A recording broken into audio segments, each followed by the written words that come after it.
धन्यवाद। मेरे प्रिय जनपद वासियों, 76वें गणतंत्र दिवस पर मैं आप सभी को बहुत हार्दिक बधाई और शुभकामनाएं देता हूँ।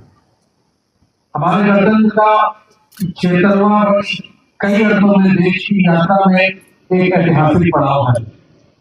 आज हम संविधान के प्रारंभ का उत्सव मना रहे हैं, जो हमें मजबूत राष्ट्र के रूप में आगे बढ़ने के लिए साहस और प्रेरणा देता है। यह दिन हमारे भारत गणराज्य की स्थापना की याद दिलाता है। संविधान की प्रस्तावना हम भारत के लोग इन शब्दों से शुरू होती है। ये शब्द हमारे संविधान के मूल भाव अर्थात लोकतंत्र को रेखांकित करते हैं। हमारे देश की लोकतांत्रिक व्यवस्था पश्चिमी अवधारणा से कहीं अधिक प्राचीन है, इसलिए भारत को लोकतंत्र की जननी कहा जाता है। एक लंबे और कठिन संघर्ष के बाद 15 अगस्त 1947 को हमारा देश विदेशी शासन से मुक्त हुआ था। फिर भी स्वतंत्रता के प्रारंभिक वर्षों में हमें अनगिनत चुनौतियों और प्रतिकूल परिस्थितियों का सामना करना पड़ा। संविधान सभा में सुशासन के सभी पहलुओं पर लगभग 3 वर्ष तक विस्तृत चर्चा की और हमारे राष्ट्र के महान आधारभूत ग्रंथ यानी भारत के संविधान की रचना की। आज के दिन हम सब देशवासी और दूरदर्शी जननायकों और अधिकारियों का कृतज्ञतापूर्वक स्मरण करते हैं, जिन्होंने हमारे भव्य और प्रेरक संविधान के निर्माण में अमूल्य योगदान दिया। हम और हमारा देश बाबा साहब अम्बेडकर का सदैव ऋणी रहेगा, जिन्होंने संविधान बनाने में अहम भूमिका निभाई। आज हमारा देश अमृत काल के प्रारंभिक दौर से गुजर रहा है। यह एक युगांतकारी परिवर्तन का कालखंड है। आज हम नागरिक को भारत की गौरव गाथा पर गर्व का अनुभव होता है।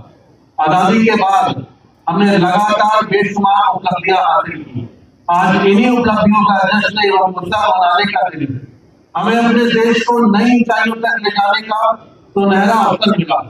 हमारे लक्ष्यों को प्राप्त करने के लिए प्रत्येक नागरिक का योगदान महत्वपूर्ण है। इसके लिए मैं आप सभी से संविधान में निहित हमारे मूल कर्तव्यों का पालन करने का अनुरोध करता हूँ।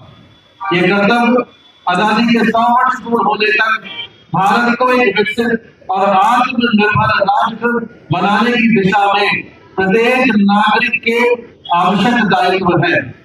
आज का भारत आत्मविश्वास के साथ आगे बढ़ना, सुदृढ़ और स्वच्छ अर्थव्यवस्था इस आत्मविश्वास का कारण भी है और परिणाम भी।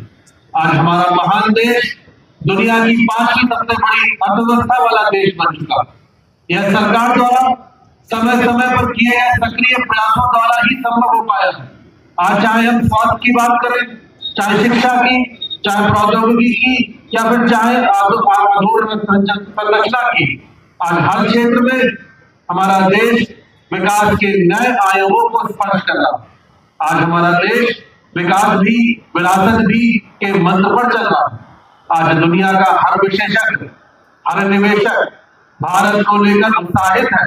रिफॉर्म, परफॉर्म, ट्रांसफॉर्म के मंत्र पर चलते हुए भारत ने जो विकास किया वह हर क्षेत्र में नजर आता है। परमाणु शक्ति संपन्न बन चुका हमारा देश आज विकसित देशों की लिस्ट में शामिल होने की दहलीज पर खड़ा। आज देश के सभी नागरिकों के जीवन यापन को सुगम बनाने के लिए अनेक समयबद्ध योजनाएं भी कार्यान्वित की जा रही हैं।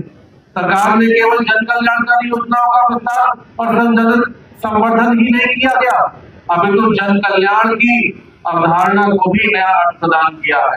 उज्ज्वला, आयुष्मान भारत, मुद्रा, पीएम किसान सम्मान निधि, स्वच्छ भारत, सौभाग्य, आवास, डीबीटी आदि योजनाओं के माध्यम से गरीबों का न सिर्फ आर्थिक सशक्तिकरण बल्कि उन्हें सम्मान से जीने का अवसर देने का सफल प्रयास सरकार ने किया है। मार्च 2020 में घोषित प्रधानमंत्री गरीब कल्याण योजना गरीब परिवारों के लिए उस समय खाद्य सुरक्षा सुनिश्चित की जब हमारे देशवासी कोविड-19 की महामारी के कारण अकस्मात उत्पन्न हुई आर्थिक व्यवधान का सामना कर रहे थे। इस सहायता की वजह से किसी को भी खाली पेट नहीं सोना पड़ा। गरीब परिवारों के हित को सर्वोपरि रखते हुए इस योजना की अवधि को बार बार बढ़ाया गया तथा लगभग 82 करोड़ देशवासी लाभान्वित हो रहे हैं। सरकार ने इस सहायता को 5 वर्ष और आगे बढ़ा दिया। इस ऐतिहासिक कदम से सरकार ने कमजोर वर्गों को आर्थिक विकास में शामिल करने के साथ साथ उनके देखभाल की जिम्मेदारी भी दी। हम सभी उस दिन गर्व का अनुभव करेंगे जब भारत कुछ ही वर्षों में ऐसे कुछ देशों में शामिल हो जाएगा जहां शायद भी कोई बेघर हो। समावेशी कल्याण की इसी सोच के साथ आज वंचित वर्गों के विद्यार्थियों के हित में समानता पर आधारित शिक्षा व्यवस्था के निर्माण को समुचित प्राथमिकता दी जा रही है। आयुष्मान भारत योजना के सुरक्षा कवच के तहत सभी लाभार्थियों को शामिल किया गया है। इस संरक्षण से गरीब और कमजोर लोगों में बहुत बड़ा विश्वास जगा है। आज अनुसूचित जाति, जनजाति, महिलाओं, गरीबों, किसानों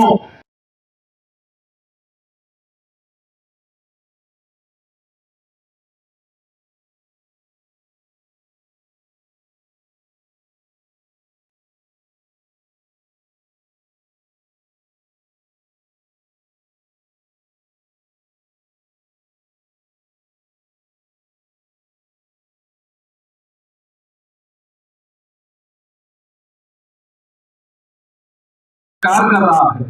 अपने टैलेंट, ट्रेडिशन और पोटेंशियल को पहचान कर यह सुशासन और विकास से जुड़ चुका है। यहाँ आस्था, परंपरा और विरासत का सम्मान है तो अर्थव्यवस्था पर भी पूरा ध्यान है।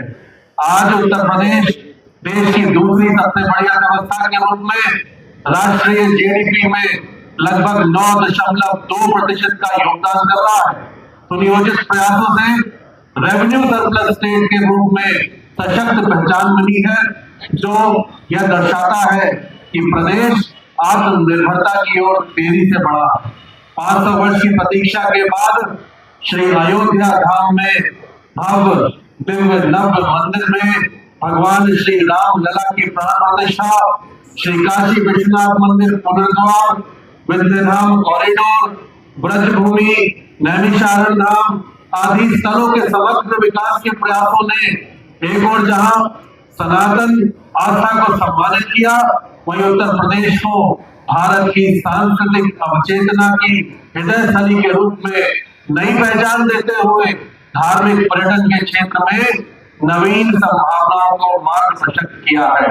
उत्तर प्रदेश के प्रयागराज में एक विशाल धार्मिक और सांस्कृतिक आयोजन महाकुंभ हो रहा है, जिसकी शुरुआत 13 जनवरी से हुई, जो 26 फरवरी तक चलेगा।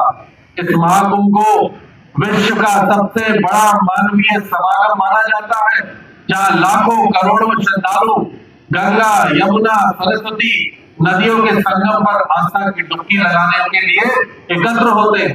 महाकुंभ न केवल आस्था और अध्यात्म का केंद्र है, बल्कि ये भारत की व्यवस्थागत शक्ति, आर्थिक क्षमता और सांस्कृतिक गौरव का प्रतीक भी है।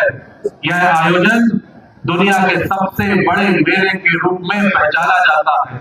यहाँ जाने वाले श्रद्धालु धार्मिक अनुष्ठान के साथ साथ भारतीय संस्कृति, कला और विरासत का अनुभव करते हैं। महाकुंभ एक ऐसा आयोजन है जो न केवल भारत की आस्था और सांस्कृतिक धरोहर को उजागर करता है, बल्कि दुनिया के सामने भारतीय व्यवस्थाओं और आर्थिक शक्ति का भी प्रदर्शन करता है। यह आयोजन न केवल भारत बल्कि पूरी मानवता के लिए प्रेरणा का स्रोत है।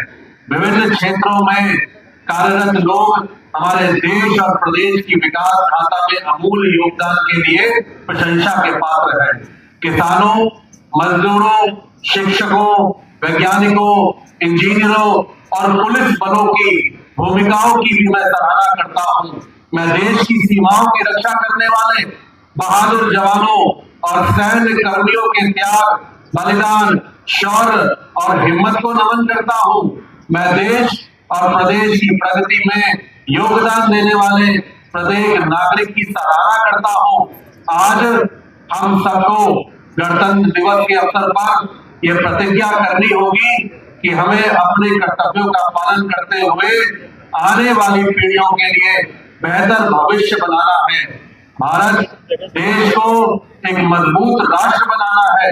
हम सबको मिलकर एक भारत श्रेष्ठ भारत और आत्मनिर्भर भारत की संकल्पना को साकार करना है। इसी के साथ सभी प्यारे बच्चों को उनके उज्जवल भविष्य के लिए शुभकामनाएं देता हूं और एक बार पुनः आप सभी को गणतंत्र दिवस की बहुत बहुत बधाई और शुभकामनाएं देता हूं। जय हिंद, जय भारत। मैं मुख्य अतिथि महोदय